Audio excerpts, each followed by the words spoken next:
نماز کی فکر اپنے اوپر لازم کر لو، خدا کی قسم دنیا کی فکر سے آزاد ہو جاؤ گے اور کامیابی تمہارے قدم چومے گی۔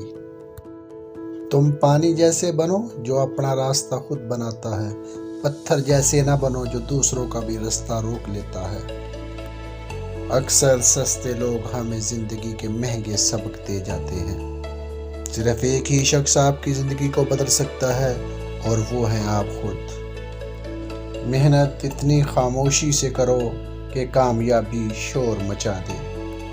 شیشہ اور رشتہ دونوں نازک ہوتے ہیں، مگر ان میں ایک فرق ضرور ہوتا ہے، شیشہ غلطی سے ٹوٹتا ہے اور رشتہ غلط فہمی سے۔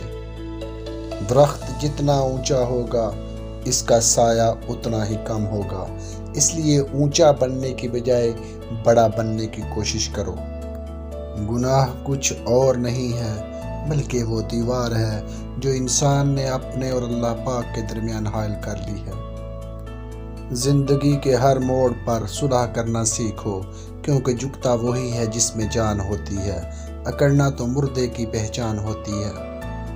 کوشش کرو کہ تم دنیا میں رہو، دنیا تم میں نہ رہے، کیونکہ کشتی جب تک پانی میں رہتی ہے خوب تیرتی ہے، جب پانی کشتی میں آ جاتا ہے تو ڈوب جاتی ہے۔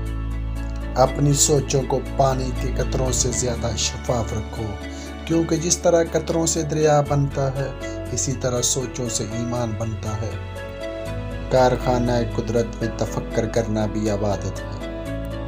کسی سوال کا جواب معلوم نہ ہو تو لا علمی کا اظہار کر دینا بھی آدھا علم ہے۔ اگر کسی پر بھروسہ کرو تو آخر تک کرو، نتیجہ چاہے کچھ بھی نکلے، آخر میں آپ کو ایک اچھا دوست ملے گا یا ایک اچھا سبق۔